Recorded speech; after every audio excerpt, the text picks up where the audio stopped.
Oke, halo teman-teman semuanya. Di video kali ini saya akan memberikan pemahaman ya mengenai infografis. Jadi sebenarnya materi yang akan saya berikan kali ini adalah hasil dari pelatihan infografis yang pernah saya isi dulu gitu ya. Jadi saya diundang untuk membuat kelas infografis dan saya buka-buka materi-materi lama, saya menemukan file ini dan saya kira cukup sayang jika file ini hanya berhenti di kelas itu saja. Jadi saya memutuskan untuk membuat video ini dan membagikan kepada teman-teman semuanya.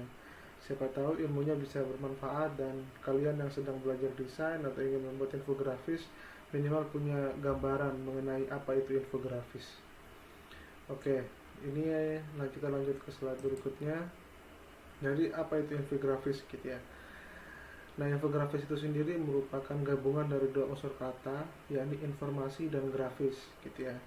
Jadi, bagaimana membuat informasi yang berisi teks dan gambar, begitu. Nah, infografis itu sendiri merupakan seni visualisasi data. Jadi, mengolah data yang rumit menjadi enak dibaca dan menyenangkan. Jadi, kalau dalam buku atau paper, gitu ya, ada banyak informasi dan tabel, gitu ya. Infografis adalah rangkuman dari itu semua dan membuatnya menjadi lebih menarik dan orang mudah untuk memahami informasi dan data yang ada di dalam buku atau paper tersebut. Nah, kemudian kapan sih infografis itu ada begitu ya? Nah, infografis itu sebenarnya sudah ada sejak lama. Bahkan sejak prasejarah gitu ya, sejak manusia purba itu sudah ada dalam bentuk prasasti ataupun tulisan-tulisan yang ada di goa gitu ya, gambar-gambar yang ada di goa itu juga termasuk dalam infografis sebenarnya. Nah, sedangkan di era digital ini infografis penting untuk meningkatkan jumlah pembaca dan engagement. Jadi misalnya sebuah perusahaan atau mungkin ada Anda mengerjakan sebuah proyek di kantor begitu ya, supaya presentasinya lebih menarik, itu alangkah lebih baik dan dipaparkan dalam bentuk infografis. Nah, kemudian ini mengapa infografis itu penting gitu ya. Nah, di era digital saat ini infografis itu penting untuk meningkatkan jumlah pembaca dan mudah diserap oleh otak manusia. Karena dengan menggunakan gambar gitu ya dan desain visual gitu ya, otak itu akan lebih cepat untuk mengerti dan menangkap pesan-pesan di dalamnya. Ya, karena secara naluriah otak manusia itu sebenarnya lebih mudah menangkap hal-hal yang bersifat visual. Ya, seperti anak-anak lah, anak-anak itu akan lebih cepat memahami atau belajar ketika belajar menggunakan desain-desain visual.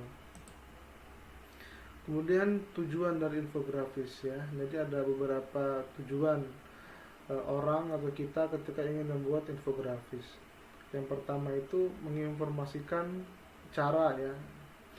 Ada yang ingin misalnya ingin membuat infografis, cara membuat kopi misalnya, cara memanaskan motor, cara memasak mie, itu bisa. Jadi itu bertahap, tahapan-tahapan pembuatan gitu ya. Dan yang kedua tujuannya adalah untuk mengingatkan pentingnya kesadaran atas suatu isu atau masalah, misalnya bahaya plastik, bahaya limbah, pencemaran udara, dan sebagainya.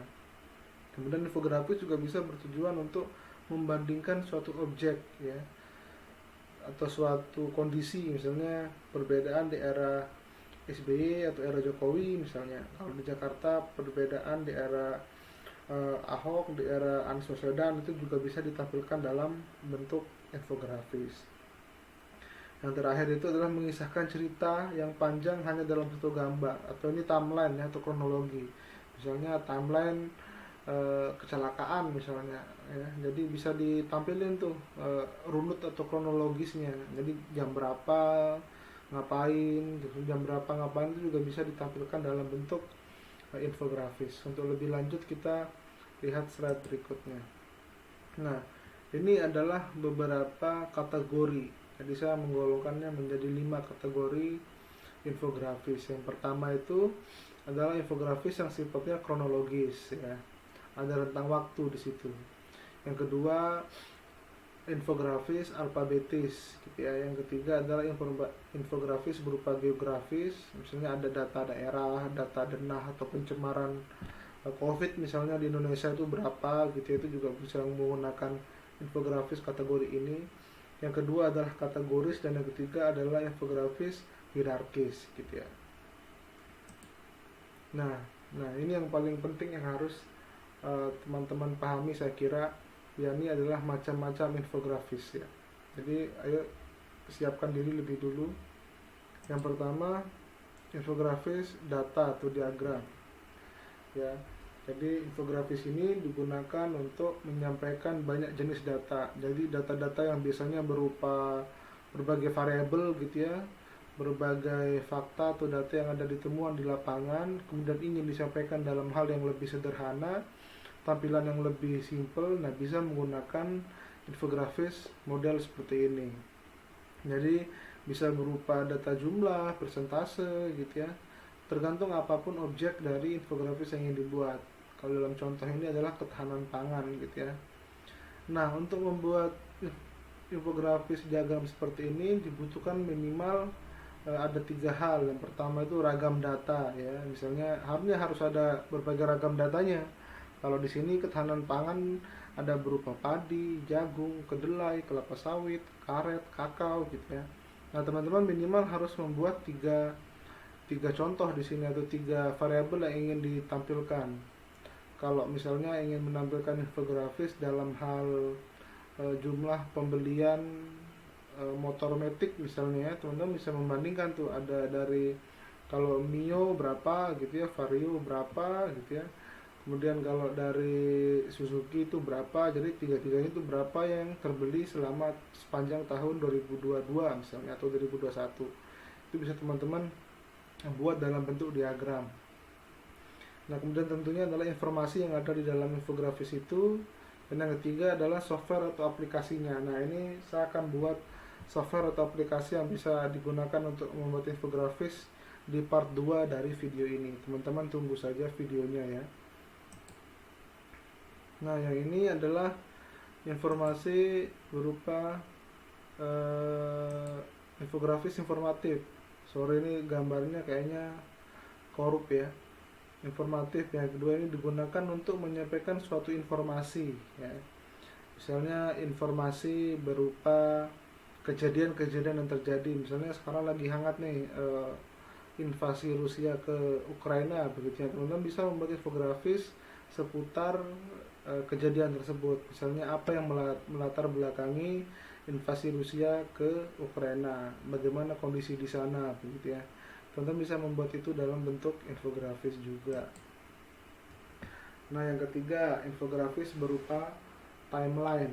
Nah, timeline itu adalah kronologis atau tempo waktu begitu ya. Jadi misalnya digunakan untuk menyampaikan suatu peristiwa atau fenomena secara kronologis atau berurutan. Jadi dalam gambar ini contohnya adalah kemeriahan hari kemerdekaan gitu ya. Jadi setiap tahun itu kemerdekaan gitu ya, atau itu berbeda-beda di setiap tahun dan setiap lokasi. Nah, itu teman-teman juga bisa nih membuat infografis timeline berupa misalnya jumlah tingkat persebaran COVID misalnya, timeline gitu ya. Jadi per 3 bulan pertama tahun 2020 misalnya berapa kasusnya, di mana puncaknya gitu ya. Kemudian termin kedua atau bulan keempat itu berapa, begitu seterusnya. Teman-teman bisa membuat infografis dalam bentuk timeline ini. Nah, yang pasti teman-teman harus punya data lebih dulu, data kronologi sebuah kasus atau peristiwa. Atau kalau teman-teman bekerja di media misalnya, bisa juga membuat infografis dalam hal kronologi kecelakaan misalnya, atau kronologi tenggelamnya sebuah kapal gitu ya, bisa teman-teman juga buat di sini. Atau pembunuhan misalnya, kronologinya juga bisa dibuat dalam bentuk infografis timeline seperti ini. Yang keempat, infografis how to, saya menyebutnya ya, atau teman-teman membuat infografis dalam hal ini memberikan informasi atau cara melakukan sesuatu gitu ya. Nah, misalnya infografis ini ditunjukkan untuk memberikan tips atau memberikan cara kepada orang-orang bagaimana membuat sebuah produk, misalnya secara masak mie misalnya Ya, teman-teman bisa bikin alur seperti ini yang ada di contoh. Misalnya si contohnya adalah strategi jitu menulis buku bestseller misalnya. Teman-teman bisa bikin seperti ini, timeline seperti ini. How to yang pertama, ikuti selera pasar, bla bla bla bla gitu ya. Ini adalah contoh saja. Teman-teman juga bisa bikin versi sendiri, misalnya cara membuat kopi susu misalnya. Yang pertama yang disiapin apa, yang kedua ngapain, ketiga ngapain, dan seterusnya. Ini juga bisa dalam bentuk infografis. Nah, yang kelima itu adalah infografis perbandingan. Misalnya teman-teman mau membuat perbandingan sebuah isu ya, sebuah fakta misalnya. Dalam contoh di gambar ini ya, yang dibandingkan adalah mitos dan fakta kanker payudara. Mitosnya apa, faktanya apa? Simple sebenarnya. Teman-teman cuma menyiapkan bahan saja, menyiapkan data, kemudian ditampilkan dalam hal seperti ini. Seperti yang saya sampaikan di awal, bisa juga membandingkan era kepemimpinan misalnya. Indonesia di era kepemimpinan SBY seperti apa di bidang ekonomi misalnya, kemudian Jokowi di era ini kondisi ekonominya seperti apa. Bisa juga teman-teman bandingkan data seperti itu. Next. Kemudian sebaran atau geografis ya, yang digunakan untuk menjelaskan sebaran suatu kasus, data atau peristiwa. Nah, di contoh ini ditampilkan adalah sebaran 5 daerah penghasil kopi terbesar di Indonesia. Ya. Nah, teman-teman bisa manfaatkan ini peta Indonesia ini untuk menampilkan sebaran geografis. Di Sumatera Utara berapa, kemudian di Lampung berapa, Jawa Timur berapa. Ya, jadi data-data seperti ini kalau teman punya sebaran demografi seperti ini, lebih bagus menggunakan model infografis seperti ini. Kemudian angka ya, digunakan untuk memaparkan data atau angka sebuah fenomena, biasanya dalam bentuk angka dan persentase. Nah, ini bedanya dengan yang pertama tadi, yang diagram tadi adalah ini lebih banyak data. Kalau yang diagram tadi mungkin variabelnya itu bisa 3 gitu ya, kemudian ditampilin dalam bentuk diagram. Nah, kalau angka ini dalam hal yang lebih kompleks ya. Seperti kita lihat di sini ada data jumlah pemilih dalam negeri dan luar negeri gitu ya, tempat pemilihan suara dalam negeri dan luar negeri. Ada partai politik, capres-cawapres di tingkat lokal sampai caleg DPR RI. Itu juga ada banyak angka. Nah, teman-teman, yang paling penting itu adalah menggunakan icon. Mencari atau membuat icon yang sesuai dengan data tersebut. Contohnya di sini misalnya jumlah pemilih, teman-teman tinggal menyiapkan atau mencari icon berupa pemilih atau orang-orang ini ya. Ini representasi dari pemilih. Kemudian ini 2 capres atau cawapres, ini kan satu pasang, jadi 2 pasang capres cawapres gitu ya. Tinggal angkanya saja yang teman-teman harus siapkan dan data-datanya, karena ini temanya pemilu gitu ya, jadi gunakan ilustrasi atau gambar yang sesuai dengan tema pemilu. Kemudian fotografis ya, jadi fotografis ini sebenarnya tidak jauh beda dengan infografis jenis lainnya, tapi infografis ini menggunakan foto asli dari sebuah objek yang kemudian dideskripsikan data-datanya. Seperti contoh di samping misalnya berapa sih atau deskripsi karir Totti misalnya ya di AS Roma gitu. Teman-teman bisa menulis seperti ini, misalnya nama lengkapnya siapa, tempat tanggal lahir, posisi, kemudian karirnya di klub itu kemana aja tuh, dari tahun berapa sampai berapa, prestasinya apa, timnas Italia sampai prestasi individunya apa, dan segala macam, dan ditambahi dengan pemanis seperti foto di sini.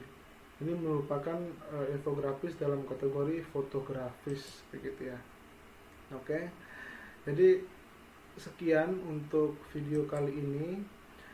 Semoga apa yang saya sampaikan di kesempatan ini bisa teman-teman pahami, minimal mengenal dan mengerti kategori dan jenis dari infografis itu.